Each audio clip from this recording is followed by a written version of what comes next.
నల్గొండ జిల్లాకు ఆయన ఒక వరం లాంటివాడు. నల్గొండ జిల్లా ఫ్లోరైడ్ మహమ్మారిలో కూరుకుపోతున్నటువంటి తరుణంలో అక్కడ బిడ్డలు వైకల్యంతో అంగవైకల్యంతో ఇబ్బంది పడుతున్న తరుణంలో ఆయన తన యొక్క ఉద్యోగాన్ని వదిలేసి తన ప్రాంతం తన గడ్డ మీద ఉన్నటువంటి ప్రేమతోటి ఒక ఉద్యమాన్ని స్టార్ట్ చేసిండు. జలసాధన సమరం అనే ఉద్యమాన్ని స్టార్ట్ చేసి ముఖ్యమంత్రులను ప్రధానమంత్రులను గడగడలాడించినటువంటి దుశ్శల సత్యనారాయణ ఆయన చేసినటువంటి పోరాటాల వల్ల 1000 గ్రామాలకు కృష్ణా నీళ్లు రావడం జరిగింది. ఈరోజు నల్గొండ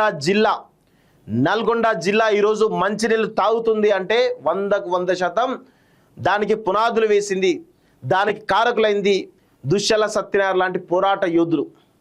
ఈరోజు నల్గొండ జిల్లా అంటేనే కోమటిరెడ్డి లాంటి వాళ్ళు, ఉత్తమ్ కుమార్ రెడ్డి లాంటి చాతకాని దద్దమ్మలు ఈరోజు నల్గొండ జిల్లాకు పడినటువంటి పీడా శని దాపురంగా కనబడతా ఉంది.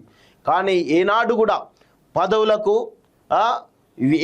ఏటి కూడా లొంగకుండా కేవలం నల్గొండ జిల్లాకు కృష్ణా నీళ్లు రావాలనేటువంటి ఒకే ఒక సంకల్పంతో ఒక కఠోరమైనటువంటి దీక్షతోటి ఉద్యమాన్ని ప్రారంభించి ప్రధానమంత్రి 5 నిమిషాల సమయం ఇస్తే దాదాపు అరగంటకు పైన ఆనాడు వాజ్పేయి గారు ప్రధానమంత్రిగా ఉన్న వాజ్పేయి గారు 5 నిమిషాల సమయం ఇస్తే అరగంటకు పైగా తనను నిల్చోబెట్టి నల్గొండ బాధలేంటో చెప్పినటువంటి గొప్ప ఉద్యమకారుడు దుశ్శల సత్యనారాయణ. ఎందుకు ఇంత చెప్తున్నానంటే ఆయన ఒక ఉద్యమం కాదు, ఆయన యొక్క భూమిలో దాదాపు 90 ఎకరాల భూమిలో ఒక అడవినే సృష్టించినటువంటి గొప్ప మానవతావాది, ఒక ప్రకృతి ప్రేమికులైనటువంటి దుశ్శల సత్యనారాయణ గారి పైన నిన్న కొంతమంది దాడి చేసినటువంటి విషయం చూస్తా ఉన్నాం.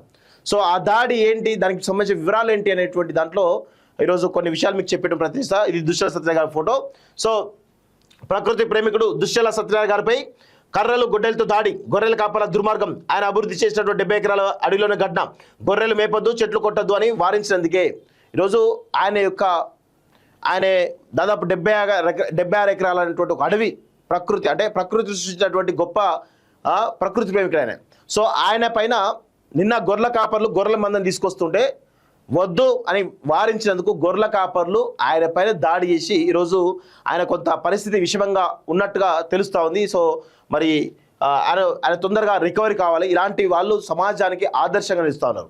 సో ఇక్కడ చూద్దాం, ప్రకృతి అంటే ఆయనకి ఎంత ప్రేమో, ఎలాంటి లాభాపేక్ష లేకుండా ఏళ్ల తరబడి కష్టపడి 100,000 మొక్కలు నాటి 70 ఎకరాల తన సొంత భూమిని పచ్చని అడవిగా మార్చేశారు. ఆయన తలా ఓ మొక్క నాటేలా ఎంతో మందికి ఇలా నిలువెత్తు స్ఫూర్తిగా నిలిస్తే తాను పెంచినటువంటి పచ్చని చెట్ల మధ్య ఆయన నెత్తురు కలుగుతారు. కొందరు దుండగులు ఆ అడవిలో పశువులను మేపొద్దు చెట్లు నరకొద్దు అని వారించినందుకు కర్రలు గొడ్డలితో ఆయనపై దాడి చేశారు. కర్రలు చెట్లు నరకొద్దు అని వారించినందుకు, వాటిని మేపొద్దు అని వారించినందుకు ఆయన పైన కర్రలు గొడ్డలతో దాడి చేసిరట. ఎంత దారుణమో చూడండి. సో బాధితులు ప్రముఖ పర్యావరణవేత్త దుశ్శల సత్యనారాయణ గురువారం సూర్యాపేట జిల్లా మోతే మండలం రాఘవాపురంలో ఈ ఘటన జరిగింది. ఎస్ఐ అజయ్ కుమార్ వెల్లడించిన వివరాల ప్రకారం రాఘవాపురం గ్రామానికి చెందినటువంటి జలసాధన సమితి అధ్యక్షుడు దుశ్శల సత్యనారాయణ తనకు వారసత్వంగా వచ్చినటువంటి గ్రామ రెవెన్యూ పరిధిలోని 70 ఎకరాలను 15 ఏళ్లు కష్టపడి చక్కని అటవీ ప్రాంతంగా తీర్చిదిద్దారు. నల్గొండలో ఉంటూ వారంలో 2 రోజులు ఈ అటవీ క్షేత్రానికి వచ్చి వెళ్తుంటారు. విద్యార్థులు పర్యావరణవేత్తలు అటవీ ప్రాంతానికి వచ్చి క్షేత్రస్థాయి పరిశీలన చేస్తూ ఉంటారు. ఈ ప్రాంతంలో చుట్టుపక్కల గ్రామాల రైతులు కాపర్లు గేదెలను మేకలను మేపుతుండటంతో పాటు చెట్లు నరుకుతున్నారు.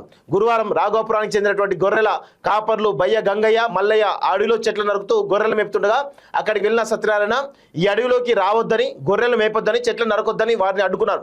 దీంతో ఆ 2 గొర్రెల కాపర్లు ఆయన పట్ల దురుసుగా ప్రవర్తించారు. ఆ కాపర్లకు మద్దతుగా వారి కుటుంబ సభ్యులు వీళ్ళందరూ కూడా వచ్చి కర్రలు గొడ్డలతో దాడి చేశారు. దీంతో సత్యనారాయణ తలకు బలమైన గాయమైంది. స్థానికులు ఆయన సూర్యాపేట ప్రభుత్వ జనరల్ ఆసుపత్రి తరలించారు. సత్యనారాయణ ఫిర్యాదు మేరకు పోలీసులు కేసులు నమోదు చేశారంటూ చూస్తా ఉన్నాం. సో ఇది పరిస్థితి కనబడుతోంది. దయచేసి ఎవరైతే ఇట్లా ప్రకృతి ప్రేమికులు ఎవరుతున్నారో వాళ్ళ పని ఏంది, చెట్లను కొట్టద్దు. ఎందుకంటే ఇప్పుడు మనం చూస్తూ ఉన్నాం ఎంత పెద్ద ఎత్తున ఎండలు కొడుతూ ఉన్నాయి, మనందరం కూడా గమనిస్తూ ఉన్నాం కదా. 45 డిగ్రీలు 50 డిగ్రీలు ఎండ కొడుతూ ఉంది. ఎందుకు? చెట్లు లేకపోవడం వల్ల ఈ పరిస్థితి దాపరించింది.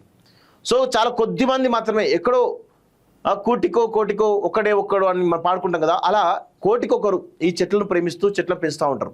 అలాంటి వ్యక్తుల్లో దుశ్శల సత్యనారాయణ ముందుంటారు. సో అలాంటి వ్యక్తి నివారించేందుకు, మీరు చెట్లు కొట్టద్దు మేపొద్దని నివారించేందుకు ఆయన పైన దాడి చేశారంటే ఎంత దుర్మార్గమో చూడండి.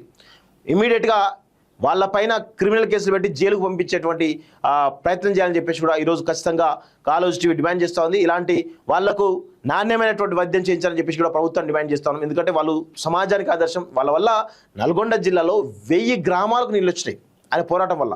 అంత గొప్ప ఉద్యమకారుడు, అంత గొప్ప మానవతావాది, అంత గొప్ప ప్రకృతి ప్రేమికుడు ఆయన. దయచేసి ఈ యొక్క ఆయనపైన దాడిని మేము తీవ్రంగా ఖండిస్తూ ఉన్నాం.